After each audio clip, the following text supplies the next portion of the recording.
ನಮಗೆ ಒಳ್ಳೆಯವರಾಗಿದ್ದಾರೆ. ಈ ಸಮಯದಲ್ಲಿ ಸತ್ಯವೇದದಲ್ಲಿ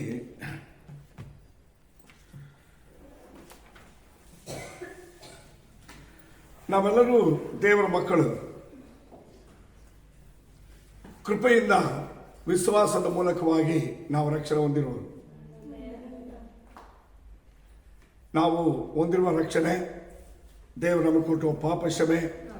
ದೇವರು ತನ್ನ ಕೃಪೆಯಿಂದ ನಮಗೆ ನಾವು ಆತನ ಮೇಲಿಟ್ಟ ವಿಶ್ವಾಸದಲ್ಲಿ ನಾವಿವತ್ತು ರಕ್ಷಣೆ ಹೊಂದಿ ದೇವರ ಮಕ್ಕಳಾಗಿದ್ದೀವಿ. ಹಲ್ಲೆಲೂಯಾ. ಈ ವಿಶ್ವಾಸವನ್ನು ಕುರಿತಿರುವಂತ ಜೀವನವು ಅದು ಪ್ರಮಾಣಕ್ಕೆ ಒಳಪಟ್ಟದ್ದು. ಹಲ್ಲೆಲೂಯಾ.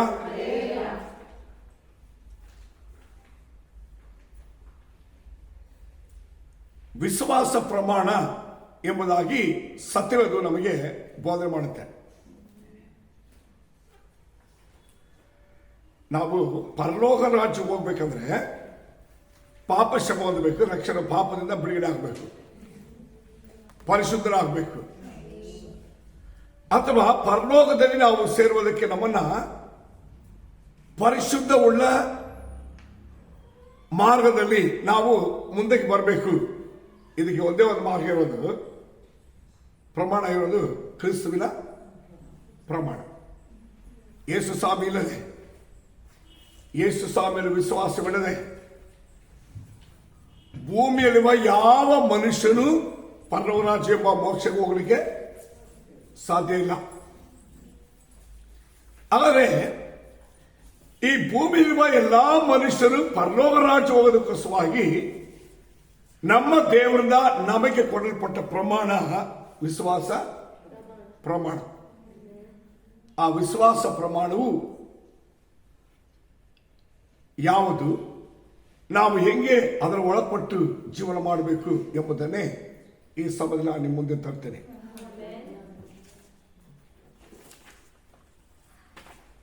Price the lord.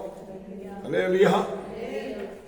ಮೊದಲಾಗಿ ಬೈಬಲಲ್ಲಿ ಅನೇಕ ಪ್ರಮಾಣಗಳನ್ನು ಕುರಿತು ಗುರುತಿಸಲ್ಪಟ್ಟಿದೆ.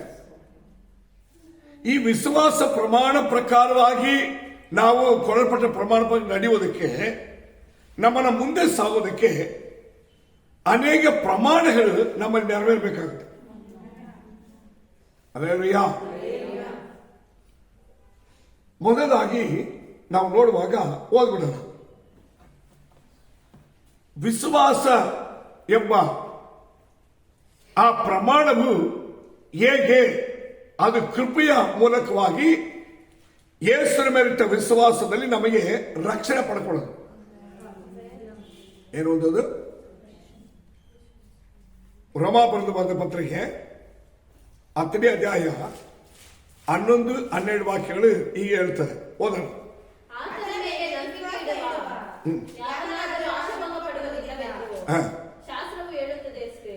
ಆತನ ಮೇಲೆ ವಿಶ್ವಾಸ ಇಡುವ, ಯೇಸುವಿನ ಮೇಲೆ ವಿಶ್ವಾಸ ಇಡುವವರು ಯಾರಾದರೂ ಸರಿ, ಅವರು ಆಶಾಭಂಗ ಪಡುವುದಿಲ್ಲ, ಅವರ ಮುಖವು ಲಜ್ಜೆಯಿಂದ ಕೆಡುವುದಿಲ್ಲ, ದೇವರು ಅವರನ್ನು ಕೈ ಬಿಡುವುದಿಲ್ಲ, ದೇವರು ಅವರನ್ನು ಎಂದಿಗೂ ಸ್ಥಿರವಾಗಿ ಬಲವಾಗಿ ನಿಲ್ಲುವಂತ ನಿತ್ಯ ಜೀವನಕ್ಕೆ ಕೊಂಡೊಯ್ಯೋದಕ್ಕೆ ಸಮರ್ಥರಾಗಿರುವ ದೇವರು. ಅದಕ್ಕೆ ಮತ್ತೊಂದು ಸಾರಿ ಓದಿ. ಆದರೆ ಯೇಸುವಿನ ಮೇಲೆ ವಿಶ್ವಾಸವಿಡುವ ಯಾರಾದರೂ ಸರಿ, ಅವರು ಆಶಾಭಂಗ ಪಡುವುದಿಲ್ಲ ಎಂದು ಪ್ರಮಾಣ ಹೇಳುತ್ತೆ. ಪ್ರಮಾಣ ಯಾಕೆ ನಮ್ಗೆ ಕೊಡಲ್ಪಟ್ಟಿದೆ? ನಾವು ಭೂಮಿಯಲ್ಲಿ ಆಶಾಭಂಗ ಪಡಬಾರದು. ನಮಗೆ ಜನರ ಮುಂದೆ ಲಜ್ಜೆ ಕೆಟ್ಟು, ಮರ್ಯಾದೆ ಕೆಟ್ಟು, ಕ್ರಮ ಕೆಟ್ಟು ನಾವು ಅವ್ರ ಮುಂದೆ ತಳ್ಳಲ್ಪಟ್ಟವರಾಗಿ ಆಗಬಾರದು ಎಂಬುದಾಗಿರುವ ದೇವರ ತೀರ್ಮಾನ. ದೇವರು ಈ ವಿಶ್ವಾಸವೆಂಬ ಯೇಸುವಿನ ಮೇಲಿರುವಂತಹ ವಿಶ್ವಾಸ ಪ್ರಮಾಣ ಯಾಕೆ ಕೊಟ್ಟಿದ್ದಾರೆ ಅಂದ್ರೆ, ದೇವರಿಗಾಗಲ್ಲ, ನಮಗಾಗಿ. ಆತನ ಮೇಲೆ ವಿಶ್ವಾಸಕ್ಕೆ ಯಾರಾದ್ರೂ ಸರಿ ಆಶಾಭಂಗ ಪಡೋದಿಲ್ಲ. ಅವರ ಮುಖ ಲಜ್ಜೆಯಿಂದ ಕೆಡುವುದಿಲ್ಲ.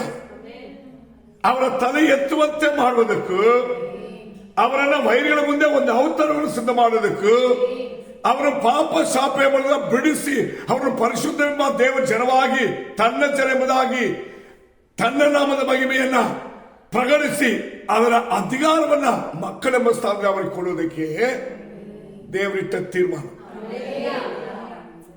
ಆಗ ವಿಶ್ವಾಸ ಇಟ್ಟಿದ್ದು ಯಾಕೆ? ಕರೆಕ್ಟಾಗಿ ಯೇಸು ಮೇಲೆ ವಿಶ್ವಾಸ ಇರ್ಬೇಕಂತ ಹೇಳಿದೆ. ಯಾಕೆ ಗೊತ್ತಾ?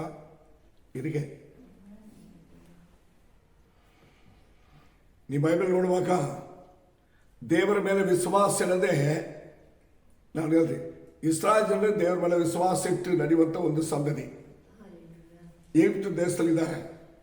ಎಲ್ಲಾರ ಮನೆಯಲ್ಲಿ ಕಪ್ಪೆ ಬರುತ್ತೆ, ಮಿಡತೆಗಳು ಬರುತ್ತೆ, ಏನುಗಳು ಬರುತ್ತೆ, ಎಲ್ಲಾರು ಕುಡಿಯುವ ನೀರಿಗೆ ರಕ್ತವಾಗಿ ಮಾರ್ಪಾಟ ಹೋಗುತ್ತೆ, ಎಲ್ಲಾರ ಮನೆ ಚೊಚ್ಚಲ ಮಕ್ಕಳು ಸಾಯ್ತಾರೆ. ಇವ್ರ ಮನೇಲಿ ಮಾತ್ರ ಇದೇನರ್ಥ? ದೇವರ ಮೇಲೆ ಅವರು ವಿಶ್ವಾಸವಿಟ್ಟ ಜನ. ನಿನ್ನ ಸುತ್ತಲೂ ವೈರಿಗಳು, ದುಷ್ಟರು, ವಿರೋಧ ಶಕ್ತಿಗಳು, ನಾಶವು, ಮೋಸವು, ದ್ರೋಹವು ಎಲ್ಲ ಇಲ್ಲಿ.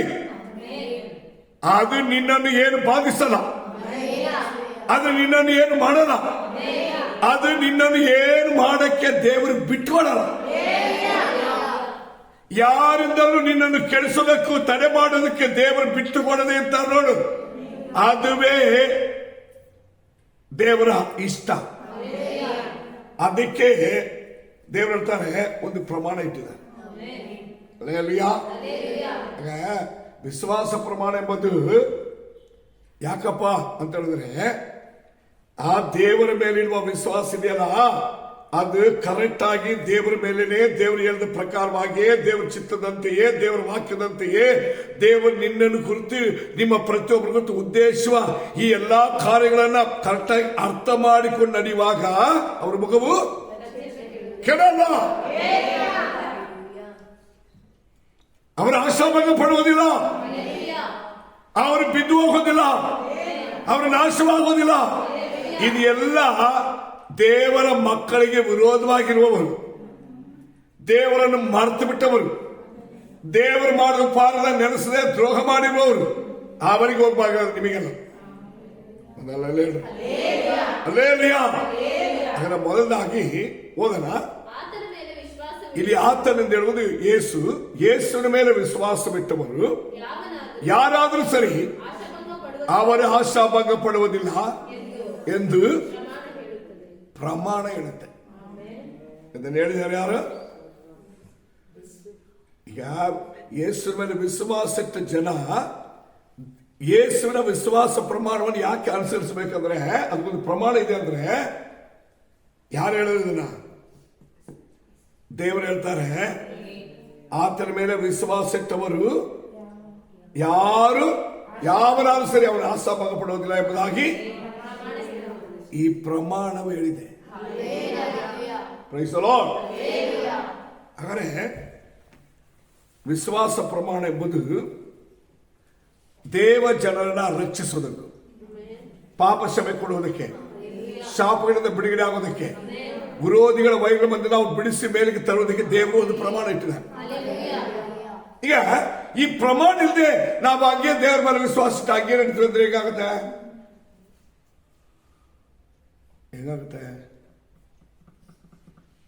ಸರಿನಾ? ಈಗ ಪ್ರಮಾಣ ಏನ್ ಹೇಳುತ್ತೆ ಅಂತ ಹೇಳಿದ್ರೆ, ವಿಶ್ವಾಸ ಎಂಬುದು ಯೇಸುವಿನ ಮೇಲೆ ಇರುವುದು. ಸರಿ, ಪೇತ್ರ ಯೋಗನಾನಿಬ್ರು ಯೆರೂಸಲೇಮ್ ದೇವಾಲಯಕ್ಕೆ ಹೋಗ್ತಾರೆ, ಹೌದಾನೆ? ಈಗ ಅವರು ನಮ್ಮಲ್ಲಿ ಬಲ ಇದೆ, ಶಕ್ತಿ ಇದೆ, ಹೊರ ಇದೆ, ಅಭಿಷೇಕ ಇದೆ, ಯೇಸು ನಮ್ಮ ಹತ್ರ ಇದ್ದಾರೆ ಏನಂತ ಹೇಳೋರಮ್ಮ? ಏನು ಹೇಳಿ? ನೀನು ಕೇಳೋದು ನೀನು ನೋಡಿದಾಗ ನಮ್ಮ ಹತ್ರ ಇಲ್ಲಪ್ಪ, ನಮ್ಮ ಹತ್ರ ಯೇಸು ಇದ್ದಾರೆ. ಆ ಯೇಸು ನಮಗೆ ಹೆಂಗಿದ್ದಾರೆ ಅಂದ್ರೆ, ಅವರ ನಾಮವನ್ನು ನಮಗೆ ಕೊಟ್ಟಿದ್ದಾರೆ. ಅವರ ನಾಮದಲ್ಲಿ ಅವ್ರ ಮೇಲೆ ವಿಶ್ವಾಸ ಇರುವಂತ ಉಪದೇಶ ಪ್ರಮಾಣ ನಮಗೆ ಕೊಟ್ಟಿದ್ದಾರೆ. ಆ ಪ್ರಮಾಣದ ಮೇರೆಗೆ ನಾವು ಅವರಿಗೆ ಶಿಷ್ಯರಾಗಿದ್ದೀವಿ. ಅರ್ಥ ಮಾಡ್ಕೊಳ್ಳಿ. ಅವರು ನಮಗೆ ಅಭಿಷೇಕ ಕೊಟ್ಟಿದ್ದಾರೆ, ಅವರು ನಮಗೆ ವರ ಕೊಟ್ಟಿದ್ದಾರೆ. ಅವರು ನಮ್ಮನ್ನ ಸಾಲ ಕೇಳಿದ್ದಾರೆ, ವ್ಯಾಧಿಗಳನ್ನು ಗುಣ ಮಾಡಿ ಕೇಳಿದ್ದಾರೆ, ಜನರಿಗೆ ಒಳ್ಳೇದು ಮಾಡಕ್ಕೆ ನಮ್ಮನ್ನ ಸೇವೆಗಳನ್ನು ನಿಲ್ಲಿಸಿದ್ದಾರೆ. ಆದ ಕಾರಣ ಇದು ಬಿಟ್ಟು ಬೇರೆ ಏನು ನಮ್ಮ ಹತ್ರ ಇಲ್ಲ. ನಮ್ಮನ್ನು ಕರೆಕ್ಟಾಗಿ ನೋಡಪ್ಪ, ನಮ್ಮನ್ನು ದೃಷ್ಟಿಸಿ ನೋಡು. ಅವನೇನ್ ಮಾಡ್ದ, ಈಗ ಇವರ ಹತ್ರ ಏನು ಸಿಗಲ್ಲ, ಒಂದು ಸಿಕ್ಕುತ್ತೆ, ಅವ್ರ ಒಳಗಿರುವ ಯೇಸು. ಈ ಅವ್ರ ಒಳಗೆ ಹೆಂಗ್ ಬಂದ್ರೆ ಯೇಸು? ಈಗ ನೀವು ಓದಿದ್ರಣ, ಹೆಂಗ್ ಬಂದ್ರಮ್ಮ? ವಿಶ್ವಾಸದಿಂದ. ನೋಡಿ ಆ ಪದ ಹೇಳ್ತದೆ, ಆತನ ಮೇಲೆ ವಿಶ್ವಾಸವಿಟ್ರು, ನಮ್ಮ ಪಾಪಗಳನ್ನ ಒತ್ತುಕೊಂಡ್ರು, ನಮ್ಮ ವ್ಯಾಧಿಗಳನ್ನ ಗುಣ ಮಾಡ್ತಾರೆ. ಯಾವ ವ್ಯಕ್ತಿ ಆದ್ರೂ ಆ ವ್ಯಾಧಿಯನ್ನು ಗುಣ ಮಾಡೋದಕ್ಕೆ ನಮಗೆ ಅಧಿಕಾರ ಕೊಟ್ಟಿದ್ದಾರೆ. ನಾವು ದೇವರ ಮಕ್ಕಳಾಗಿದ್ದೀವಿ, ನಾವು ಆತನ ಸೇವಕರಾಗಿದ್ದೀವಿ, ಆತನ ಮೇಲೆ ವಿಶ್ವಾಸ ಇಟ್ಟಿದ್ದೀವಿ, ಆತನ ಆತ್ಮಶಕ್ತಿ ನಮ್ಮಲ್ಲಿದೆ. ಈ ಪ್ರಮಾಣವನ್ನು ನಾವೇನ್ ಮಾಡಬೇಕು? ಅನುಸರಿಸಬೇಕು. ಅದಕ್ಕೆ ಅವ್ರು ಹೇಳ್ತಾರೆ, ಆ ಯೇಸುವಿನ ಹೆಸರಿನಲ್ಲಿ ನೀನು ಎದ್ದು ನಡೆ. ನೀವು ಅರ್ಥ ಮಾಡ್ಕೊಂಡ್ರೆ ಇದು ಪ್ರಮಾಣ. ಅಂದ್ರೆ ನಾವು ಕ್ರಿಸ್ತನ ಮೇಲೆ ವಿಶ್ವಾಸ ಇಟ್ಟು ನಮ್ಮನ್ನ ಹೀಗೆ ನಿಲ್ಲಿಸಿ, ಹೀಗೆ ನೀವು ನಮ್ಮಲ್ಲಿರುವ ಯೇಸುವನ್ನ ನಮ್ಮ ಹಾಗೆ ವಿಶ್ವಾಸವಿಟ್ಟು ಆತನ ಮೇಲೆ ಮನಸ್ಸಿಟ್ಟು ಆತನೇ ನೋಡಿ, ಆತನೇ ನನ್ನನ್ನು ಗುಣ ಮಾಡಿ, ಆತ ನನಗೆ ಬಿಡುಗಡೆ ಕೊಳ್ಳಿ, ಆತನ ಜೀವ ಸ್ವರೂಪನಾಗಿರುವ ದೇವರು ಸತ್ತು ಜೀವಿತವಾಗಿ ಎದ್ದಿದ್ದಾರೆ. ಇದನ್ನ 2ನೇ ಅಧ್ಯಾಯದಲ್ಲಿ ಪ್ರಸಾರ ಮಾಡ್ತಾರೆ. ಹೌದಾ? ಮಾಡ್ತಾನೆ ಇಲ್ವಾ? ಮಾಡ್ತಾನೆ ಇಲ್ಲಮ್ಮ ಅಲ್ವಾ? ಮೊದಲು ಪ್ರಸಾರ ಮಾಡಿದ, ನೀವು ಶಿಲ್ಬಿಗೆ ಹಾಕಿದ ಯೇಸಿದಾರಲ್ಲ ಅವರೇ ದೇವರು. ನೀವು ಪಾಪದಿಂದ ಮನ ತಿಳ್ಕೊಳ್ಳಿ, ನಿಮ್ಮ ಪಾಪ ಪರಿಹಾರ ಮಾಡಿಕೊಳ್ಳಿ, ನಿಮಗೆಲ್ಲ ಆಗುತ್ತೆ ಎಂಬುದಾಗಿ ಹೇಳಿದಾಗ ಅದನ್ನು ಒಪ್ಪಿಕೊಂಡವರು 3,000 ವಿಶ್ವಾಸ ಸೇರ್ತಾರೆ. ರಕ್ಷಣೆ ಮಾರ್ಗ ಬಂದ್ಬಿಡುತ್ತೆ. ಕ್ರಿಸ್ತನ ಒಂದು ಸಭೆಯನ್ನ ಅಲ್ಲಿ ಸ್ಥಾಪನೆ ಮಾಡಿದ್ರು. ಈಗ ಅದೇ ಶಿಷ್ಯರು ಯೆರೂಸಲೇಮ್ ದೇವಾಲಯಕ್ಕೆ ಹೋಗ್ತಾರೆ. ಹೋಗುವಾಗ ಇವನ ಅವ್ರ ಹತ್ರ ವಿಷಯ ಕೇಳ್ತಾನೆ. ನೀವು ಅರ್ಥ ಮಾಡ್ಕೋಬೇಕು, ನೀವು ನಿಮಗೆ ಸಹಾಯ ಬೇಕಂದ್ರೆ ಮನುಷ್ಯರ ಮುಖ ನೋಡಿ ಕೇಳಬೇಡ, ಮನುಷ್ಯರ ಮುಖ ನೋಡಿ ಹೋಗ್ಬೇಡ. ನಿನಗೆ ಸಹಾಯ ಮಾಡಲಿಕ್ಕೆ ದೇವರು ಒಬ್ಬರು ರೆಡಿ ಇದ್ದಾರೆ. ಅವರ ನಾಮವು ನಿನಗೋಸ್ಕರವಾಗಿದೆ. ಅವರ ಮೇಲಿಟ್ಟ ವಿಶ್ವಾಸಕ್ಕೆ ಒಂದು ಪ್ರಮಾಣ ಇದೆ. ಹಾಗೆ ನೀನು ನಡೆ, ಅದು ಎಲ್ಲ ಪರಿಹಾರ ಆಗುತ್ತೆ. ನಾವೇನ್ ಮಾಡ್ತೀವಮ್ಮ? ನಮಗೆ ಒಂದು ಪ್ರಮಾಣ ಇಟ್ಕೊಂತೀವಿ. ಕಟ್ತಾನೆ ವಿಶ್ವಾಸ ಎಂಬುದು ಅದು ಪ್ರಮಾಣಗಳಿಗೆ ಒಳಪಟ್ಟಿರುವುದು. ಅದಕ್ಕೆ ವಿಶ್ವಾಸ ಪ್ರಮಾಣ ಎಂಬುದು ಸತ್ಯವಿರುತ್ತದೆ. ಅದಕ್ಕೆ ಪ್ರಮಾಣವು ಕೊಡಲ್ಪಟ್ಟಿದೆ. ಅದು ಎಲ್ಲಿಂದ ಸ್ಟಾರ್ಟ್ ಆಗುತ್ತೆ? ಒಬ್ಬ ಮನುಷ್ಯನು ಯೇಸುವನ್ನು ದೇವರ ರಕ್ಷಣೆ ಆಗಿ ಒಪ್ಪಿ ಸ್ವೀಕಾರ ಮಾಡಿಕೊಂಡು ಅವರ ಮೇಲೆ ವಿಶ್ವಾಸ ಇರುವುದು.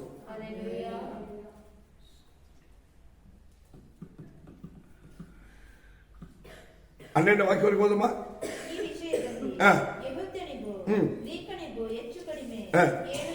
ನೋಡ್ರಿ, ಇದು ಯಹೂದ್ಯನಾಗಲಿ ಗ್ರೀಕನಾಗಲಿ ಯಾರಾಗಲಿ ಸರಿ, ಅಲ್ಲಿ ವ್ಯತ್ಯಾಸ ಇಲ್ಲ, ಎಲ್ಲರೂ ಒಂದೇ ಅಂತ.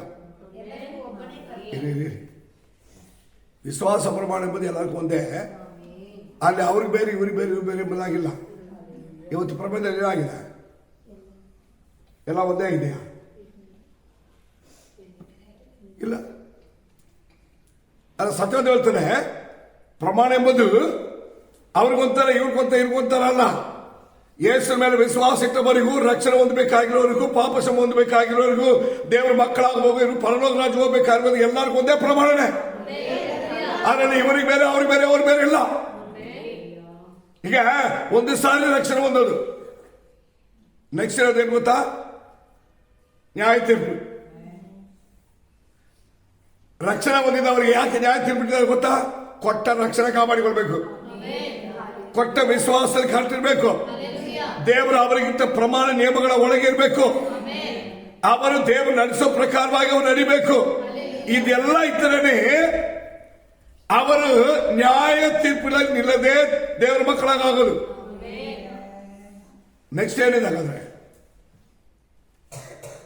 ಈ ವಿಶ್ವಾಸ ಪ್ರಮಾಣಕ್ಕೆ ಕರೆಕ್ಟ್ ಆಗಿ ನಡಿಬೇಕಾ ಇಲ್ವಾ ಎಂಬುದನ್ನ ತೀರ್ಪು ಮಾಡೋದಕ್ಕೆ ಒಂದು ಪ್ರಮಾಣ ಇದೆ, ನ್ಯಾಯ ಪ್ರಮಾಣ. ಈ ನ್ಯಾಯ ಪ್ರಮಾಣ ಗೊತ್ತಾ? ನ್ಯಾಯ ತೀರ್ಪು. ಅದಕ್ಕೆ ಬೈಬಲ್ ಹೇಳ್ತದೆ, ಒಬ್ಬರು ಮಾಡಿದ್ದು ಒಳ್ಳೇದಾಗಲಿ ಕೆಟ್ಟದಾಗಲಿ ಎಲ್ಲವನ್ನ ವಿಮರ್ಶಿಸುವ ನ್ಯಾಯ ತೀರ್ಪಿಗೆ ಗುರಿ ಮಾಡ್ತಾರೆ. ಮಾಡ್ತಾರೆ ಇಲ್ವಾ? ಮಾಡ್ತಾರೆ ಇಲ್ವಾ? ಮಾಡಿದ್ರೆ ಯಾವ ಕರೆಕ್ಟ್ ಆಗೋದು? ಪ್ರಸಂಗಿ ಪುಸ್ತಕ 12ನೇ ಅಧ್ಯಾಯದಲ್ಲಿ ಲಾಸ್ಟ್ ವಾಕ್ಯ ಏನು ಹೇಳ್ತಾರೆ ಓದಿ. ಒಳ್ಳೆದಾಗಲಿ ಕೆಟ್ಟದಾಗಲಿ ಸಕಲ ರಹಸ್ಯ ಸಂಗತಿಗಳನ್ನು ವಿಮರ್ಶಿಸುವ ನ್ಯಾಯ ವಿಚಾರಣೆಗೆ ದೇವರು ಪ್ರತಿಯೊಂದು ಕಾರ್ಯವನ್ನು ಗುರಿ ಮಾಡ್ತಾರೆ. ಅದು ಒಳ್ಳೇದಾಗಲಿ ಕೆಟ್ಟದಾಗಲಿ. ಒಳ್ಳೇದು ಕೆಟ್ಟದ ಅರ್ಥ ಏನು? ಕೆಲಸ ಹೇಳ್ತಲ್ಲ, ನಾವು ಒಳ್ಳೇದು ತಾನೆ ಮಾಡೋದು, ಹೌದಲ್ವಾ? ಅದು ಒಳ್ಳೇದ ಕೆಟ್ಟದ ಎಂಬುದಕ್ಕೆ ಇವತ್ತು ಗೊತ್ತಾಗಲ್ಲ, ನ್ಯಾಯ ತೀರ್ಪಿನಲ್ಲಿ ಗೊತ್ತಾಗೋದು, ಹೌದಲ್ಲ? ನಾವು ನ್ಯಾಯ ತೀರ್ಪಿದೆ ಎಂಬುದಾಗಿ ಭಯಪಡಬೇಕು. ಅಲ್ಲೇಲೂಯಾ. ನಾವು ಯಾವುದೇ ಮಾಡಿದನು ಅದರ ದೇವರು ಏನ್ ಮಾಡ್ತಾರೆ? ನ್ಯಾಯ ವಿಚಾರಣೆಗೆ ಗುರಿ ಮಾಡ್ತಾರೆ. ಈ ನ್ಯಾಯ ವಿಚಾರಣೆ ಎಂಬುದು ಒಳ್ಳೆದಕ್ಕೂ ಕೆಟ್ಟದಕ್ಕೂ ಕೆಲಸ. ಮೊದಲದಾಗಿ ಯೇಸುವಿಗಾಗಿ, ದೇವರ ವಾಕ್ಯಕ್ಕಾಗಿ ವಿಶ್ವಾಸ ಪ್ರಮಾಣದಲ್ಲಿ ಸರಿಯಾಗಿ, ಅದು ನಷ್ಟವಾದ್ರೂ ಸರಿ, ಒಳ್ಳೆದಾದ್ರೂ ಸರಿ, ಕೆಟ್ಟದಾದ್ರೂ ಸರಿ, ನಾನು ಅದ್ರ ಒಳಗೆ ನಡೆಯೋದು ಎಂಬುದಾಗಿ ನಡೆದವರಿಗೆ ಏನ್ ಬರುತ್ತೆ? ಒಂದಿನ ಬರುತ್ತೆ. ಆ ದಿನ ಏನು ಗೊತ್ತಾ? ಕ್ರಿಸ್ತನ ಆಕಾಶ ಬರುವ ದಿನ. ಕ್ರಿಸ್ತನಲ್ಲಿ ಇರುವವರು, ಕ್ರಿಸ್ತನಲ್ಲಿ ಸತ್ತವರು. ಅರ್ಥ ಮಾಡ್ಕೋಬೇಕು.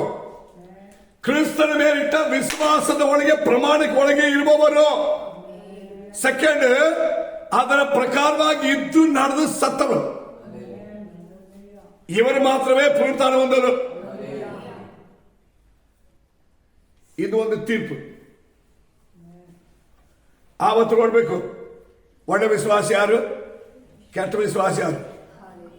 ವಿಶ್ವಾಸ ಪ್ರಮಾಣಕ್ಕಾಗಿ ಬೋಧನೆ ಮಾಡಿ ನಡೆಸುವಂತ ಸಭೆ ಯಾವುದು, ನಡೆಸದೇ ಇರುವಂತ ಸಭೆ ಯಾವುದು, ನಡೀತಾ ಇರುವ ಜನ ಯಾರು, ನಡೆದಿರುವ ಜನ.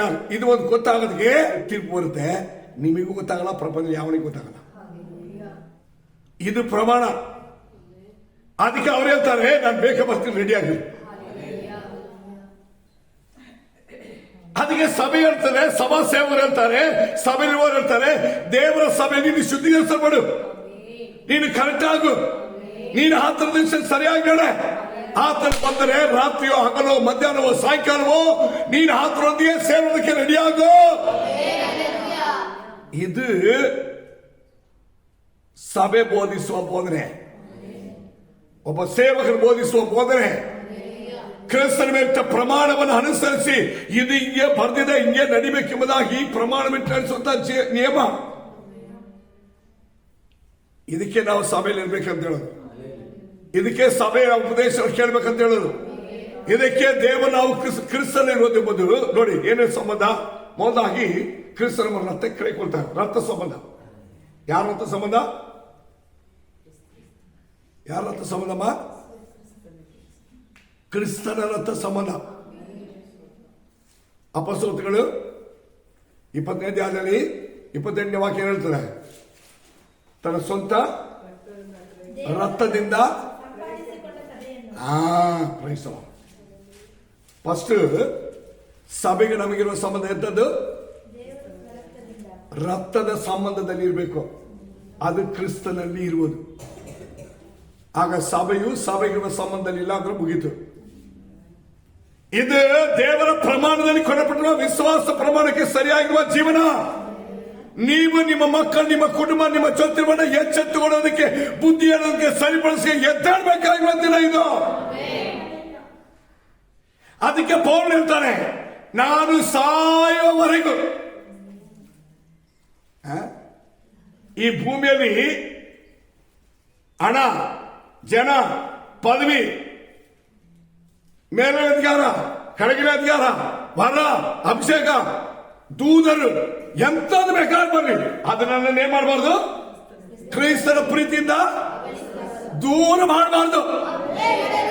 ಇದು ವಿಶ್ವಾಸ ಬರ್ಬೇಕಾದ್ರೆ ವಿಶ್ವಾಸ ಪ್ರಮಾಣ. ಇವತ್ತು ವಿಶ್ವಾಸ ಪ್ರಮಾಣ ಅಂದ್ರೆ ಏನು? ವಿಶ್ವಾಸ ಪ್ರೇ ಮಾಡಿಕೊಡ್ತಾರೆ, ಸ್ತೋತ್ರ ಮಾಡಿಕೊಡ್ತಾರೆ. ಇದಿಲ್ಲಮ್ಮ ಪ್ರಮಾಣ. ಸತ್ಯವೇದ ಹೇಳೋದು ಗೊತ್ತಾ? ನೀನ್ ನನಗಾಗಿ ಜೀವಿಸು, ನಾನೆಲ್ಲ ಕೊಡ್ತೀನಿ. ನನಗಾಗಿ ಸಾಯುವವರೆಗೂ ರೆಡಿ ಇರೋ, ಅದಕ್ಕೆ ಮೇಲೆ ನಿತ್ಯ ಜೀವ ಕೊಡ್ತೀನಿ. ಇದು ವಿಶ್ವಾಸ ಪ್ರಮಾಣ. ಮೊದಲು ದೇವರ ರಾಜ್ಯ ನೀತಿಯನ್ನು ನಡಿ, ನಾನು ಇದೆಲ್ಲ ಕೊಡ್ತೀನಿ. ಕಡೆ ಸಾಯುವಾಗ ನನ್ನ ಆಲದಲ್ಲಿ ನನ್ನ ಮಗಳಾಗಿ ಆ ವಿಶ್ವಾಸದಲ್ಲಿ ನಾನು ಇಟ್ಟ ಸ್ಥಳದಲ್ಲಿ ಕಡೆವರೆಗಿದ್ದು ಸಾಯಿ. ನಿನಗೆ ನಿತ್ಯ ಜೀವ ರೆಡಿ ಇದೆ. ಇದು ನಾನು ನಿನಗೆ ನನಗೆ ಸಂಬಂಧವಾಗಿರುವಂತಹ ಸೀಕ್ರೆಟ್ ಅಂತಲ್ಲ. ಇದೇ ಪ್ರಮಾಣ ತಾನೆ ವಿಶ್ವಾಸ ಆಗ್ಬೇಕಾದ್ರೆ, ರಕ್ಷಣೆ ಹೊಂದಬೇಕಾದ್ರೆ. ದೇವರೇ, ನಿನ್ನಲ್ಲಿ, ನಿನ್ನ ಸಭೆಯಲ್ಲಿ, ಕರ್ತರ ಸಭೆಯಲ್ಲಿ, ಉಪದೇಶದಲ್ಲಿ, ಕರ್ತರ ಬೋಧದಲ್ಲಿ ದೇವ್ರ ಕಾಯಿ ಕೊಡೋದು ನಾವೇನ್ ಮಾಡ್ತೀವಿ? ವ್ಯತ್ಯಾಸ ಇದೆಯಾ? ಆವತ್ತು ಮಾಡಿದ ಪ್ರಮಾಣ ಇವತ್ತೇನ್ ಮಾಡ್ತೀವಿ?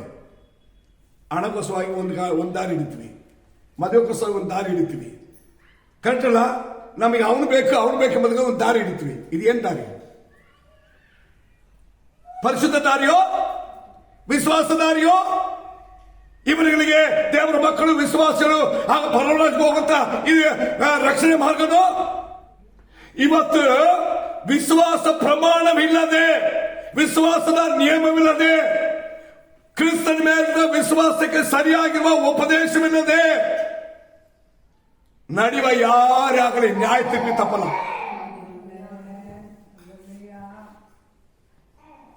ಬಿಟ್ಬಿಟ್ಟಾರ ದೇವರು. ಸತ್ಯವೇದದಲ್ಲಿ ಕನಿಷ್ಠ ಒಂದು 7 ವಿಧವಾಗಿರೋ ಪ್ರಮಾಣ ಇದೆ. ಸತ್ಯವೇದ ಏನು ಹೇಳ್ತದೆ? ಹಳೆ ಕಾಲದಲ್ಲಿ, ಹಳೆ ಒಡಂಬಡಿಕೆ ಯೇಸು ಬರೋದಕ್ಕಿಂತ ಮುಂಚೆ ಕೆಲವು ಪ್ರಮಾಣ ಇದೆ. ಅದು ಮೊದಲನೇ ಪ್ರಮಾಣ ಏನಂದ್ರೆ ಮೋಶೆ ನ್ಯಾಯ ಪ್ರಮಾಣ. ಮೋಶೆ ನ್ಯಾಯ ಪ್ರಮಾಣ ಇದು ಯಾರ ಕಾಲದಿಂದ ಯಾರ ಕಾಲವರೆಗೆ ನೋಡಿ ಸರ. ಮೋಶೆ ನ್ಯಾಯ ಪ್ರಮಾಣ ಎಂಬುದು ಯಾರ ಕಾಲವರೆಗಿದೆ? ಮೋಶೆ ಮೊದಲುಗೊಂಡು ಯೇಸು ಕ್ರಿಸ್ತನ ವರೆಗೆ.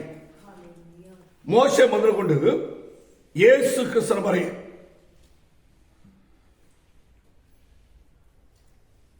ಮೋಶೆ ನ್ಯಾಯ ಪ್ರಮಾಣ. ಸೆಕೆಂಡ್, ಯೇಸು ಕ್ರಿಸ್ತನ ಮೊದಲುಗೊಂಡು ಶಿಲುಬೆ ಮೇಲೆ ಪ್ರಾಣವನ್ನು ಕೊಟ್ಟು ಸಾಯುವ ತನಕ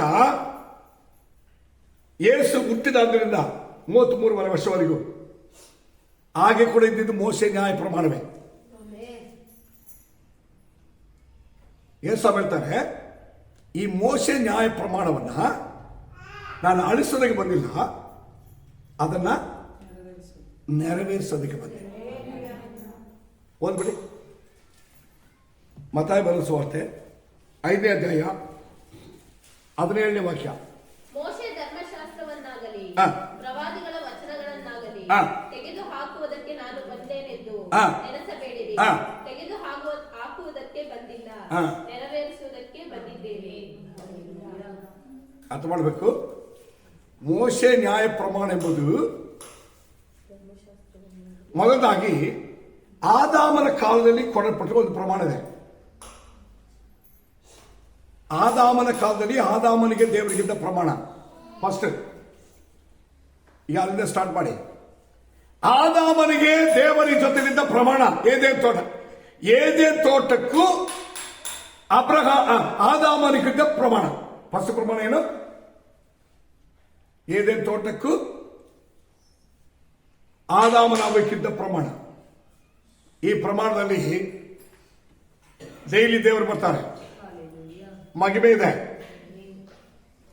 ಸಾವಿಲ್ಲ, ವ್ಯಾಧಿ ಇಲ್ಲ, ಕೋಪ ಇಲ್ಲ, ರೋಷ ಇಲ್ಲ, ವಿರೋಧ ಇಲ್ಲ, ಅಗತನ ಏನಿಲ್ಲ, ಪಾಪರಹಿತವಾಗಿರುವಂತ ಪ್ರಮಾಣ.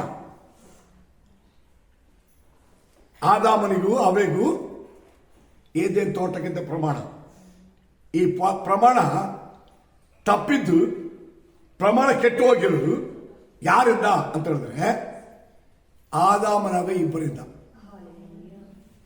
ಅಲ್ಲಿ ದೇವರು ತಿನ್ನಬಾರದು ಅಂತ ಹೇಳ್ತಾ ಮಾತಾಡೋನು ಹೆಂಗೆ ಸ್ಟಾರ್ಟ್ ಆಯ್ತಮ್ಮ ಇದು? ಒಬ್ಬ ವ್ಯಕ್ತಿಗೆ ಇದು ಇದೇ ಪ್ರಮಾಣ, ಕ್ರಿಸ್ತನ ಪ್ರಮಾಣ. ಕ್ರಿಸ್ತನ ಪ್ರಮಾಣ ಅಂತ ಏನು ಗೊತ್ತಾ? ಏದೇನ್ ತೋಟ ಎಂಬುದು ದೇವರ ಸಭೆ. ತೋಟಕ್ಕೂ ಇವರಿಗಿರುವ ಸಂಬಂಧ ಏನ್ ಸಂಬಂಧ? ಅದು ಬದುಕುವಂತ ಸಂಬಂಧ. ಅರ್ಥ ಮಾಡ್ಕೊಳ್ಳಿ. ಪಾಪದ ಪಾಲಕ್ಕೆ ಸಾಯ್ಬೇಕಾಗಿ ನಮ್ಮ ಸ್ಥಾನದಲ್ಲಿ ದೇವರು ನಿಂತು ಸತ್ತು ನಮಗೆ ಜೀವ ಕೊಟ್ಟು ನಿತ್ಯ ಜೀವನ ಪಡ್ಕೊಳ್ಳೋದಕ್ಕೋಸ್ಕರವಾಗಿ ನಮಗೆ ಪ್ರಾಣ ಕೊಟ್ಟರಲ್ಲ, ಆ ರಕ್ತ ಸಂಬಂಧ. ಇದು ಎಲ್ಲಿಂದ ಸ್ಟಾರ್ಟ್ ಆಗಿರೋದು? ಏದೇನ್ ತೋಟದಲ್ಲಿ ಸ್ಟಾರ್ಟ್ ಆಗಿರೋದು. ಗಮನಿಸಿ ನೋಡಿ, ಆದಾಮನ ಅವ ಇಬ್ಬರ ಹತ್ರ ದೇವರು ಏನ್ ಮಾಡ್ತಾರೆ? ಪ್ರಮಾಣ ಕೊಡ್ತಾರೆ. ನೀವು ಎಲ್ಲ ಮಾಡ್ಬೋದು, ಎಲ್ಲ ನಿಮ್ದೆ, ಆದ್ರೆ ಇದನ್ನು ಮಾತ್ರ ಮಾಡಬಾರ್ದು. ಇವತ್ತು ವಿಶ್ವಾಸಿಗೆ ಏನು ಪ್ರಮಾಣಮ್ಮ? ನಿಮ್ಮ ಪ್ರಾರ್ಥನೆ ಐಕ್ಯತೆ, ಪ್ರಾರ್ಥನೆ ಸಂಬಂಧ, ಪ್ರಾರ್ಥನೆಗಿರುವಂತ ಕೇಂದ್ರ ನಿನ್ನ ಸಭೆ ಇರಬೇಕು. ನೀನು 1000% ಕೇಳು,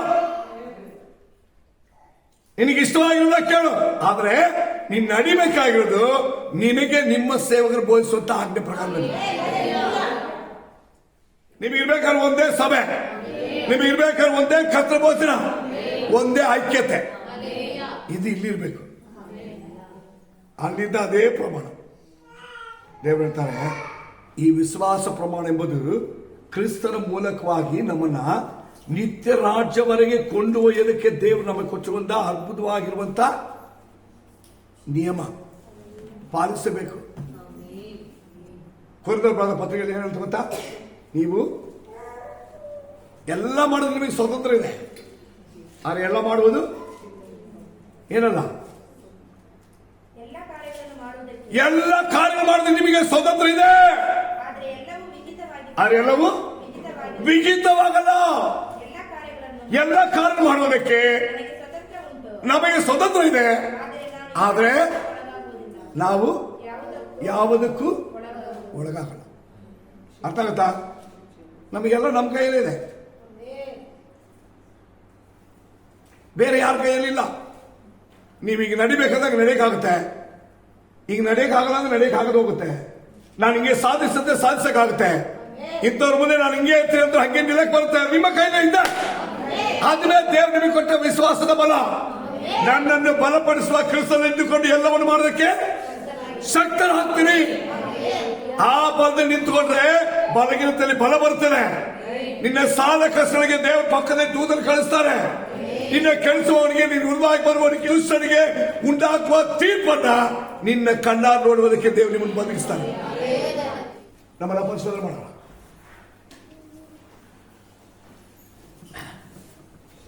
ವಿಶ್ವಾಸ ಪ್ರಮಾಣ,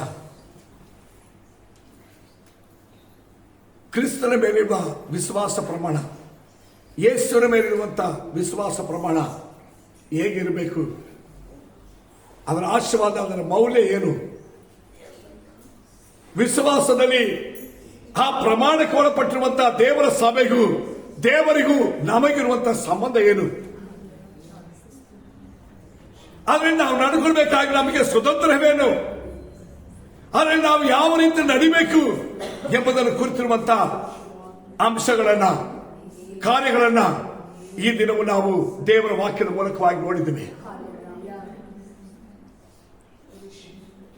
ಎರಡು ಆಳವಾಗಿರುವ ತೀರ್ಮಾನ ಇರಬೇಕು. ಒಂದು, ನನ್ನನ್ನ ಕ್ರಿಸ್ತನ ಪ್ರೀತಿ ಎಂಬ ದೇವರ ಸಭೆಯಿಂದ, ರಕ್ತ ಸಂಬಂಧವಾಗಿರುವ ಆತನೊಂದಿಗಿರುವಂತಹ ಸಂಬಂಧದಿಂದ ಈ ಪ್ರಪಂಚದಲ್ಲಿ ಯಾವ ಶಕ್ತಿಯು, ವ್ಯಕ್ತಿಯು, ಬುದ್ಧಿಯು, ಐಶ್ವರ್ಯವು, ಸಂಪತ್ತು ಯಾವುದು ನನ್ನನ್ನು ಆಗಲಿಸಬಾರದು. ಸೆಕೆಂಡ್, ನಾನು ಸತ್ತರೆ ಕ್ರಿಸ್ತನಲ್ಲಿ, ಕ್ರಿಸ್ತನ ಸಭೆಯಲ್ಲಿ, ಕ್ರಿಸ್ತನ ಉಪದೇಶದಲ್ಲಿ, ಕ್ರಿಸ್ತನ ನಿಯಮದಲ್ಲಿ, ಆತನ ಪ್ರಮಾಣಕ್ಕೆ ಒಳಪಟ್ಟು ಜೀವಿಸಿ ಸಾಯಬೇಕು. ಹಾಗೆ ಬದುಕಿದ್ರೆ ನಾನು ಹಂಗೆ ಬದುಕಬೇಕು. ಇದುವೇ ನನ್ನ ಗುರಿ, ಇದುವೇ ನನ್ನ ತೀರ್ಮಾನ. ನಿನಗೆ ಸಹಾಯ ಮಾಡಕ್ಕೆ ದೇವರಿದ್ದಾರೆ. ನಿನ್ನನ್ನು ಬಿದ್ದಿದ್ರೆ ಎಬ್ಬಿಸಕ್ಕೆ ದೇವರಿದ್ದಾರೆ. ನಿನ್ನ ಕಷ್ಟದ ಪರಿಹಾರ ಮಾಡಕ್ಕೆ ದೇವರಿದ್ದಾರೆ. ಆ ಕ್ರಿಸ್ತನ ಪ್ರಮಾಣವನ್ನ, ವಿಶ್ವಾಸ ಪ್ರಮಾಣವನ್ನ, ನಮಗೆ ಕೊಟ್ಟುವ ರಕ್ಷಣೆಯ ಮಾರ್ಗವನ್ನ, ನಮಗಿಟ್ಟಿರುವಂತಹ ದೇವರ ಮಕ್ಕಳೆಂಬ ಸ್ಥಾನವನ್ನ, ದೇವರ ಸಭೆಗೆ ನಮಗಿರುವ ಆ ರಕ್ತ ಸಂಬಂಧವನ್ನ ಎಂದಿಗೂ ಕಳ್ಕೊಳ್ಬಾರ್ದು. ಮರಣ ಪರ್ಯಂತ ಹೆದರಬೇಡ. ಈ ಭೂಮಿಯಲ್ಲಿರುವ ಯಾವ ಕಷ್ಟಗಳಾದರೂ ಅದು ಪರಿಹರಿಸಲ್ಪಡದೇ ಕಷ್ಟ ಅಲ್ವೇ ಅಲ್ಲ. ದೇವರ ತನ್ನ ಕರುಣೆಯುಳ್ಳ ದೃಷ್ಟಿಯನ್ನ ನಮ್ಮ ಮೇಲೆ ತೋರಿಸಿದ್ರೆ 1 ಸೆಕೆಂಡ್ ಅಲ್ಲಿ ಬದಲಾವಣೆ ಆಗುತ್ತದೆ. 1 ಸೆಕೆಂಡ್ ಅಲ್ಲಿ ಎಲ್ಲ ಕಷ್ಟದ ಪರಿಹಾರವಾಗುತ್ತದೆ. ಒಂದೇ ಸಣ್ಣ ದೇವರ ಅರ್ಪಣೆ ಕಾರ್ಯ ಮಾಡುತ್ತಾರೆ. ಆತನ ದೃಷ್ಟಿಯಲ್ಲಿ ಆತನೊಂದಿರುವ ಸಂಬಂಧವೆಂಬ, ರಕ್ತ ಸಂಬಂಧವೆಂಬ ಕ್ರಿಸ್ತ ಸಭೆಯೊಂದಿಗೆ ಉಪದೇಶವನ್ನೇ ನಾವು ಇರುವುದೇ ಶ್ರೇಷ್ಠ. ಆ ಬದುಕೇ ಶ್ರೇಷ್ಠ. ಪ್ರಾರ್ಥಿಸೋಣ. ಪರಲೋಕದ ಒಡೆಯನಾಗಿರುವ ಸರ್ವಶಕ್ತ ದೇವರೇ, ಈ ದಿನವೂ ಕೇಳಿದ ಈ ಎಲ್ಲಾ ವಾಕ್ಯಗಳೊಂದಿಗೆ ಈ ಪ್ರಮಾಣ ನಿಯಮಗಳಿಗೆ ಒಳಪಟ್ಟವರಾಗಿ ವಿಶ್ವಾಸ ಪ್ರಮಾಣವೆಂಬ ಯೇಸುವೇ, ನಿನಗೂ ನಿನ್ನ ಸಭೆಗೂ ನಿನ್ನ ರಕ್ತಕ್ಕೂ ನಿನ್ನ ಉಪದೇಶಕ್ಕೆ ಸಂಬಂಧಪಟ್ಟ ನಿಯಮವನ್ನ ಅನುಸರಿಸಿ ಪ್ರಾಣ ಇರುವವರೆಗೂ ನಿನಗೆ ಉತ್ತಮ ಸಾಕ್ಷಿಯಾಗುವುದಕ್ಕೆ ಒಬ್ಬೊಬ್ಬರನ್ನ ಬಲಪಡಿಸು.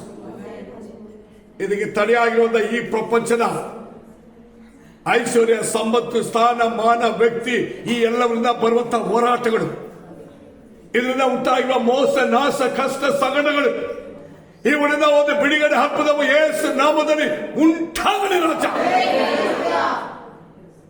ಬಲಹೀನತೆಗಳು ಬಿಟ್ಟು ಹೋಗಲಿ, ವ್ಯಾಧಿಗಳು ಗುಣವಾಗಲಿ, ಸಾಲಗಳು ತೀರುವುದಕ್ಕೆ ಮಾರ್ಗ ಬರಲಿ, ವಿಶ್ವಾಸದಲ್ಲಿ ಬಲವಾಗಿರುವಂತಹ ಧೈರ್ಯ ಉಂಟಾಗಲಿ.